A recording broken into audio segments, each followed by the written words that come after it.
ہو گیا. پیمنٹ کا فرق گھر کے ماحول پہ نہیں پڑا. گھر کے خرچے پورے چل رہے ہیں, گھر میں انڈے مرغے خوب اڑ رہے ہیں, گھر میں حرام حلال تک کی تمیز نہیں ہے, گھر میں 50 جوڑی کپڑے بن رہے ہیں. ابھی گھر میں شادی بیاہ آ جائے تو پیمنٹ کی کوئی فکر نہیں ہوگی, مگر مزدور سے کہہ رہا ہے پیمنٹ نہیں ہوا.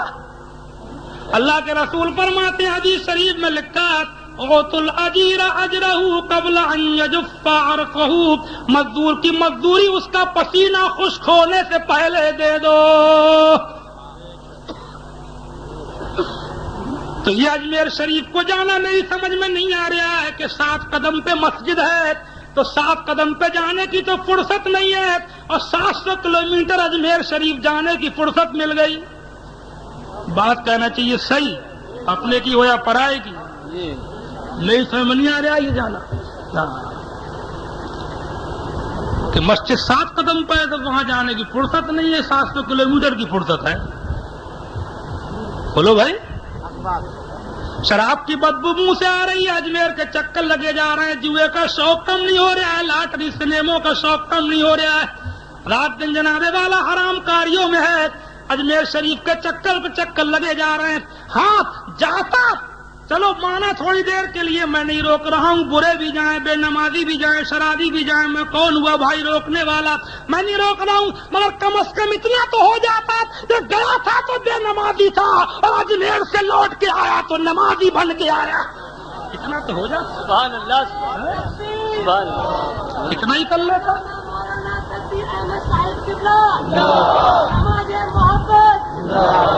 اتنا تو کر ہی لیتا کہ گیا تھا تو شرابی تھا, لوٹ کے آیا تو وہی خواجہ کے آستانے کے اوپر کھڑے ہو کر کے اللہ تعالیٰ سے خواجہ کو گواہ بنا کر کے نماز اور شراب پینے سے توبہ کر کے آیا. گیا تھا تو سنیما کو دیکھنے کا شوق تھا, اور لوٹ کے آیا تو قرآن کی تلاوت کا شوق لے کے آیا. سیدھی بات ہے, یہ جانا سمجھ میں نہیں آ رہا ہے میرے. ہاں, بات کہنا چاہیے صاف کہ شراب کی بدبو منہ سے نہیں جا رہی ہے, سنیمے کا شوق نہیں جا رہا ہے, چکر پر چکر لگے جا رہے ہیں. کہ دین کو بھولنا, اللہ و اللہ والوں سے محبت کا دعویٰ کرنا, یہ محبت میں ہمیں خلوص نظر نہیں آ رہا ہے. اللہ والوں کو جلا رہا. یاد رکھو, جو سنیما دیکھتے یہ ابھی تھوڑی دیر کے لیے انتشار مت کرو, ورنہ میں اٹھ جاؤں گا کوٹھی سے, سمجھے آپ. دستار بندی رہ نہیں جائے گی, مگر جلسے میں انتشار مت کرو, جو جہاں بیٹھے رہو چپ چاپ. ہاں, تو ٹائم اتنا کر دیتی, سمجھے آپ. نعت خوانی جلسوں میں نعت خوانی کم ہونا چاہیے, تقریریں ہونا چاہیے, نعت خوانی بھی ہو مگر بہت تھوڑی, شروع میں 2-4 نعتیں ہو جائیں, اس کے بعد میں پند و نصیحت تقریر ہو کہ آنے والا آئے, یہاں سے جائے تو کچھ لے کر کے جائے. ہاں, کلمہ شریف کا ذکر کرو, لا الہ الا اللہ محمد رسول اللہ صلی اللہ تعالی علیہ وسلم. کیا ہی اچھا ہوتا کہ یہ 8-8 ہزار 10-10 ہزار بسیں یہ ہندوستان کے کونے کونے سے کھچ کھچ کے اجمیر شریف کو جاتی ہیں. کیا ہی اچھا ہوتا کہ یہ بسوں کو روک روک کر کے نمازوں کے ٹائم جنگلوں میں جہاں جہاں موقع لگتا ہے, جہاں مسجدیں ملتی, اور مسجدیں نہیں تو جنگلوں میں ندیوں کے کنارے وضو کر کے اذانیں دے کر کے بسیں روک روک کر کے 5 ٹائم نمازیں پڑھتے ہوئے جاتے. سبحان اللہ سبحان اللہ. ندیوں کے پانی سے وضو ہوتا, کبھی گنگا سے وضو ہو رہا ہے, کبھی جھیلم سے, کبھی جمنا سے, کبھی راپتی سے, کبھی چناب سے, کبھی سندھ سے, کبھی برہم پتر سے, کبھی گھاگرا سے, کبھی گومتی کے کنارے اذانیں دیتا ہوا, وضو کرتا ہوا, بسوں کو لے کر کے نمازیں پڑھتا ہوا, یہ ہندوستان کا مسلمان خواجہ کے آستانے پر جاتا, ٹہل کے مت جاتے, کفر کے کلیجے پھٹ جاتے, الا اللہ کے جھنڈے کر جاتے, دین کے بول بالے ہو جاتے, بھارت کی دھرتی کا نقشہ بدل جاتا, کفر سمٹ جاتا. کفر بھی کہتا کہ ہم بھی مسلمان ہوتے تو اچھا تھا, ہم بھی دین والے ہوتے تو اچھا تھا. اللہ اکبر. اور خواجہ بھی کہتے کہ میرے دیوانے آ رہے ہیں, میرے مستانے آ رہے ہیں, میرے چاہنے والے آ رہے ہیں. جس تحریک کو لے کر کے ہندوستان میں نے قدم رکھا تھا, اسی آواز کو لیے چلے آ رہے ہیں. اللہ والے کے آستانے پہ جا رہے ہیں, اور اللہ کا نام لیتے ہوئے جا رہے ہیں. اور یہ بسیں روک روک کے سنے میں دیکھنا, یہ آگرے میں, دلی میں, جے پور میں یہ پکچر دیکھ رہے ہیں, یہ فوٹو کھچا رہے ہیں, یہ اللہ والے کو چڑھا رہے ہیں. ہاں اللہ والوں کو چڑھا رہا ہے غوث پاک کی نیاز، اور گھر میں ہو رہی ہے ریکارڈنگ، گانے سنا رہا ہے پورے محلے کو، اور نام لے رہا ہے نیاز کا، تو غوث پاک کو جلا رہا ہے تو چڑھا رہا ہے تو اللہ والوں کا پیار جہاں بہت بڑا ہے تو ان کا قہر بھی بہت خطرناک ہے۔ سنو سنو میرے اعلیٰ حضرت امام اہل سنت فرماتے ہیں، بارگاہ غوثیت میں عرض کرتے ہیں، العما قہر ہے اے غوث وہ تیکھا تیرا، العما قہر ہے اے غوث وہ تیکھا تیرا، اور مر کے بھی چین سے سوتا نہیں مارا تیرا۔ شاخ پہ بیٹھ کے جڑ کاٹنے کی فکر میں ہے، اور کہیں نیچا نہ دکھائے تجھے شجرہ تیرا، بعد اشہب کی غلامی سے یہ آنکھیں پھرنی، اور دیکھ اڑ جائے گا ایمان کا طوطا تیرا۔ سمجھے؟ للا پیدا ہو رہا ہے تو گھر میں بیٹا اللہ نے دیا، اولاد دی، تو چاہیے تھا اللہ کا شکر کرتا، اور شکر تھوڑی کرے گا اللہ کا، بلکہ پورے محلے کو گانے سنائے گا، پوری بستی میں برکت بانٹے گا۔ اب پھر کہہ رہا ہے برکت نہیں ہو رہی ہے، برکت نہیں ہو رہی ہے، نحوست ماری پھر رہی ہے، برکت کہاں سے آ جائے گی؟ حضرت میرے گھر میں چلے چلو برکت ہو جائے، حضرت میرے گھر میں چلے چلو، سمجھا؟ ہاں میرے گھر میں تھوڑی دیر کے لیے چلے چلو تو حضرت کے جائے سے کیا برکت ہوگی؟ وہاں بڑے حضرت تو پہلے رکھے میز پہ سجے ہوئے،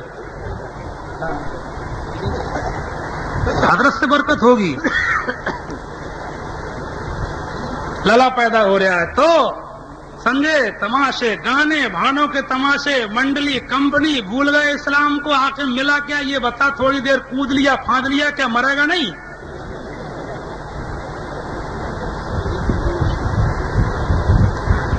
اسی لیے تو آج کل یہ اولاد تھوڑی پیدا ہو رہی ہے، اب یہ باپ پیدا ہو رہے ہیں، کیونکہ اب پیدا ہوتا ہے بچہ تو اللہ کا شکر نہیں کرتا ہے، اب ادھر ادھر کو بھاگتا ہے۔ خلاصہ کلام یہ کہ اللہ والوں سے محبت کا یہ مطلب نہیں ہے جناب والا کہ صرف چکر لگا دو، نیاز فاتحہ کر دو، بلکہ ان کی روش کو اپناؤ، ان کے طریقوں کو اپناؤ، نماز پڑھتے ہوئے اجمیر کو جاؤ، روزے رکھ کر کے جاؤ، حرام کاریوں سے توبہ کر کے جاؤ، دیندار بن کے جاؤ، سبحان اللہ سبحان اللہ۔ بات سمجھ میں آ رہی نہیں آ رہی ہے؟ اور سب سے ضروری یہ بھی ہے کہ کسی کا حق ہے تو اس کو دے کر کے جاؤ، مزدور کی مزدوری ہے، کسی کا کھائے بیٹھے ہو، سمجھے؟ بات تو قرضہ لیتے ہیں تو لیتے ہی ٹائم سوچتے ہیں کہ دینا ہی نہیں ہے، اپنا کام سیدھا، اپنا میل خوب چل رہا ہے، اور دوسرے کا ڈکارے بیٹھے، وہ چکر پہ چکر لگا رہا ہے، دھان بیچ کے اچھا پھنسا پڑا ہے وہ تمہارے ہاتھ، سمجھے؟ اپنا کام سیدھا، دوسرا چاہے پٹو چاہے برباد ہو۔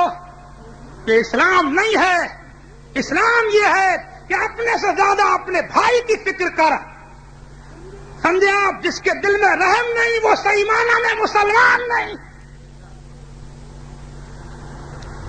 حدیث شریف میں تو یہ اللہ کے رسول فرماتے ہیں کہ پچھلی امتوں میں ایک عورت تھی، بدکار تھی، فاحشہ تھی، ایک جگہ ایک کتا دم توڑ رہا تھا، کنویں کے قریب پیاسا تھا، پانی کی وجہ سے مر رہا تھا، کنویں سے کتا پانی نہیں پی سکتا تھا، عورت نے اس کو مرتے ہوئے دیکھا، پانی کی وجہ سے قریب پہنچی، موزے کو بھگو کر پانی میں لٹکا کر کسی ترتیب سے کئی بار کتے کے منہ میں نچوڑا، چند بار کے نچوڑنے سے کتے کے جسم میں جان آئی، کتا اٹھ کر کے چلا گیا۔ اللہ کے رسول فرماتے ہیں کہ عورت بدکار تھی مگر اس کتے کے ساتھ نیکی کرنے کی وجہ سے اس کی مغفرت اور بخشش ہو گئی۔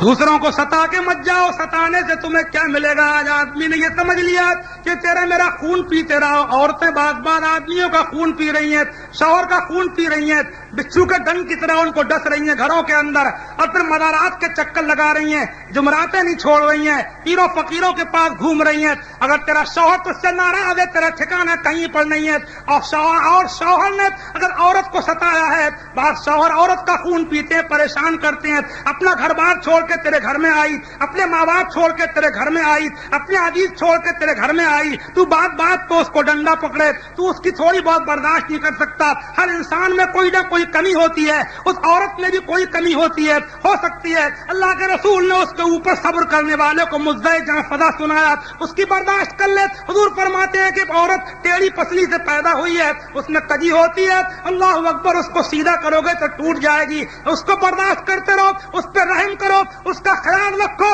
اس پہ زیادتی مت کرو. اس پہ زیادتی کر کے تم تعویذ گنڈوں کے چکر میں پڑ گئے, تم پڑوسی کو ستا کر کے تم تعویذ گنڈوں کے چکر میں پڑ گئے, تم مزارات کے چکر لگانے لگے, تم کرنے دھرنے والوں کے پاس گھوم رہے ہو, اور تمہارے پیچھے ہائے پڑی ہوئی ہے, کسی کی بددعا لگی ہوئی ہے, کسی کا خون پی کے نکلے ہو, کسی کا کلیجہ مسوس کے نکلے ہو, کسی کے دل کے ٹکڑے کر کے نکلے ہو. یاد رکھ, تو نے کسی کا کلیجہ چبایا ہے, تو نے کسی کا خون پیا ہے, تو نے کسی کو ستایا ہے, تو نے کسی پہ اتیاچار کیا ہے, تو نے کسی پہ ظلم کیا ہے, تو نے کسی کو ستایا ہے. تیرا جو تجھے نفع نہ کسی تعویذ سے ہوگا, نہ تیرے لیے کوئی تعویذ ہے, نہ تیرے لیے کوئی گنڈا ہے, نہ پلنا پھونکنا ہے, نہ تیرے لیے کوئی مزار ہے. مزار پہ جا, دوسروں کو ستا کے مت جا, دوسروں کی بددعا تجھ سے پہلے وہاں پہنچ جائے گی, ان کی دل کی آہوں کا دھواں تجھ سے پہلے اجمیر شریف پہنچ جائے گا. کرنے دھرنے والے بھی آج کل ایسے چل رہے ہیں, سمجھے؟ کیا بتاؤں, بس تقریر بڑھ رہی ہے تھوڑی سی. گھر میں گھسیں گے, کسی نے کہا سر میں درد ہے, بیماری بہت ہے, بہت بیماری ہے, کبھی کوئی بیمار کبھی کوئی بیمار. اور مولانا نے سنا, ملا جی نے کہا اچھی لگی, اب مزہ آیا. بات کو کہہ رہا ہوں, دھندا بن گیا. تو گھر میں گھسے, ادھر سونگا ادھر سونگا, سونگ کو بتایا تیرے گھر میں بہت بڑا جن ہے.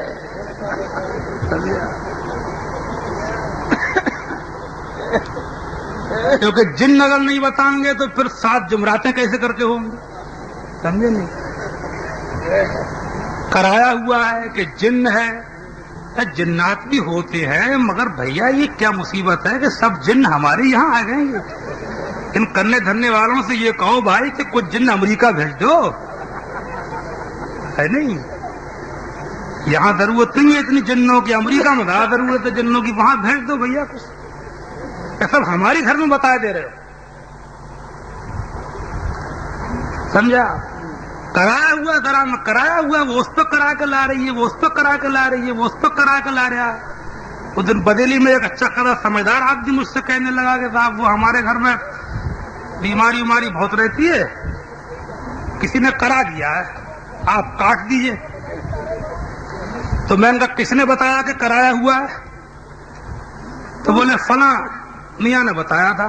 تو میں نے کہا جس نے بتایا اسی سے کٹواؤ. ہاں بتایا وہ اور کاٹو میں, جب میں بتاؤں کرایا ہوا ہے تب مجھ سے کٹوائیے. اتنا سمجھے آپ؟ اور وجہ کیا ہے؟ وجہ یہ ہے ان سب جو یہ ماحول میں جو پریشانیاں آئے دن کی دقتیں بیماریاں یہ سب کی سب جو حالات بہت تیزی کے ساتھ بڑھ رہے ہیں, اس کی وجہ یہ ہے کہ اس وقت انسان پہ اتیاچار اور ظلم کر رہا ہے. یہ ظلم جب تک بند نہیں ہوگا, شوہر بیوی پہ, بیوی کا موقع لگا تو شوہر کو رگڑ رہی ہے, شوہر مل گیا اور بیوی مل گئی بھولی والی تو وہ جنابے والا اس کا خون پیے جا رہے ہیں. اور عورت کو مل گیا کوئی آدمی بھلا سیدھا سادہ تو سمجھے آپ وہ اس کے اوپر اس کا آدمی بنی بیٹھی ہے, سمجھا؟ کوئی پڑوسی کو اور کوئی کسی کو لینے دینے میں بے ایمانی, خیانت, پیسے کی پرواہ نہیں ہے, اپنا ہے کہ پرایا. ایک ایک پیسے کا خیال رکھو, غریب رہ لو مگر پرائے پیسے پہ نظر مت رکھو, یہ پھلنے نہیں دے گا, تعویذ گنڈوں سے ہی کام نہیں چل جائے گا. اور سمجھ بھی قوم نے یہی لیا ہے، مولویوں کو بھی یہی سمجھ لیا ہے. مدرسوں سے جو حافظ مولانا فارغ ہوتے ہیں، اور ہمارے سنیوں میں تو یہی ذہن بنتا جا رہا ہے کہ مولویوں کو مدرسوں میں پڑھنا ہی پھونکنا سکھایا جاتا ہوگا. مسئلہ پوچھنے کوئی نہیں آتا کہ مولانا صاحب سے مسئلہ پوچھ لو. کوئی نہیں پوچھے گا. نماز غلط سلط پڑھتا رہے گا، کبھی نہیں پوچھے گا کہ صاحب میری نماز سن لو غلط تو نہیں ہے، میرا وضو دیکھ لو اس میں کوئی کمی تو نہیں ہے مولانا صاحب. کوئی نہیں پوچھے گا. فتویٰ لینے جائے گا تو فتویٰ بھی اور کسی کا لینے نہیں جائے گا. فتوے میں نے دیکھا ہے دارالفتہ میں تھوڑے دن بیٹھ کے کہ فتویٰ لینے آئے گا تو یا تو جروا کو طلاق دے کے آئے گا، اور طلاق بھی پوری کم سے کم 3 دے کے آئے گا، اور پھر مفتی صاحب سے کہے گا کہ صاحب کوئی ترکیب نکال دو. سمجھے آپ؟